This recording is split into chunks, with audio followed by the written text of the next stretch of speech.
Hi, welcome to First Step. As part of my previous videos, we have seen how to create Azure Data Factory using portal.azure.com and CLI, and how to configure GitHub with Azure Data Factory. In this video, I'm going to show you the development workflow as a data engineer we need to follow when we are working with Azure Data Factory. Let me open Data Factory Studio first. So you can see, once I open Data Factory Studio, you will be able to see that we have all the sections listed in the left side of our screen, where home, author, monitor and manage. Each of these sections represents its own attributes and informations. So let me start with the cycle first. The very first thing that we need in order to start our development in ADF is prerequisites. When it comes to prerequisites, first thing, we need to configure our GitHub repository. Second, we need to know our data sources, whether it is file system or RDBMS or NoSQL or API calls. Third, we need to acquire the connection string details and keep it securely in key-vault. And fourth, we need to check whether we need integration runtime service to be created and associated as part of ADF or not. So these four are your prerequisites. Once your prerequisites are completed, next comes development. As part of development, the very first thing that we will create is linked service. Followed by that, we create dataset, then pipelines.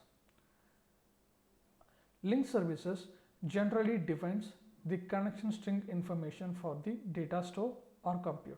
When I say data store, it can be any data source like DBMS systems, file systems, REST APIs, web services. In order to create linked services, you can click this new icon. It will take you to this section where it has more than 100 plus linked services listed here. These are basically the built-in mechanisms that will allow you to connect to any of the source. You can see it has been categorized into multiple sections: Azure related data sources, database related data sources, file system related data sources, generic protocols, NoSQL databases, and finally services and apps.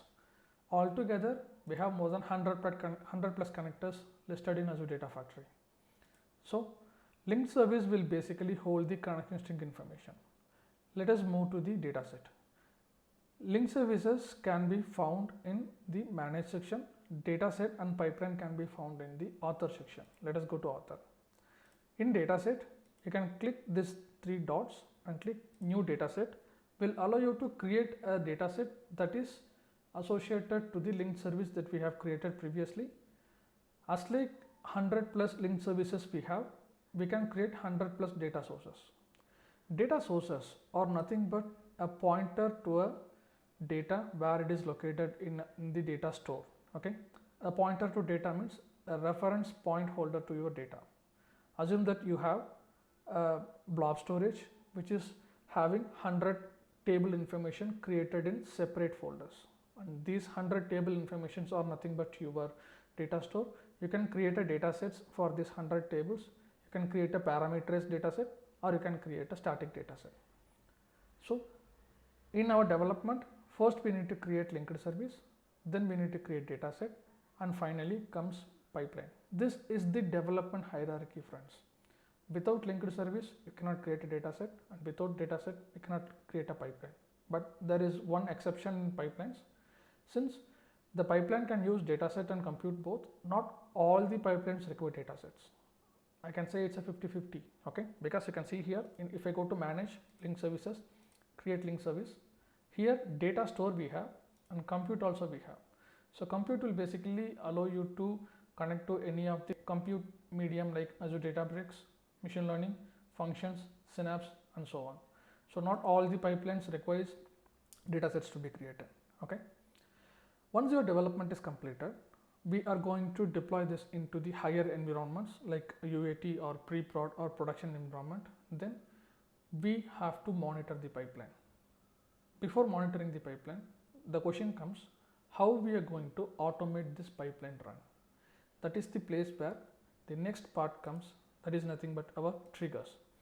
So triggers are basically allow you to schedule a pipeline based on time window and events. Okay, so triggers will generally control the workflow execution in your higher environments. So you must create a trigger before deploying any your ADF deliverables to your higher environments. Once your trigger is available, this will be triggered on the scheduled basis, either on daily basis or weekly basis or monthly basis or twice a week or thrice a week, or based on a custom event that is happening on any Azure services, or you can trigger it based on any custom event happening on storage medium as well. If you click this new button in triggers, it will show the types of triggers that we have: schedule, tumbling window, storage events, custom events. You can find a link in description that tells clearly about these 4 types of triggers. Let us continue with our development workflow now. Once your trigger is created, your pipeline is ready to deploy it into a production environment. So you can promote this to your production environment through CI/CD pipeline. Once this is deployed, you can configure this alerting and mechanism tools provided by Microsoft to basically get the alert on the failed pipeline runs and success pipeline runs. So as a data engineer, we have 3 components. Just to summarize once again: prerequisites, development, and scheduling. Prerequisites includes GitHub configuration, like integrating GitHub with your Azure Data Factory, data source connection strings, and integration runtime if it is required. And development, the development hierarchy follows link services, data sets, pipelines.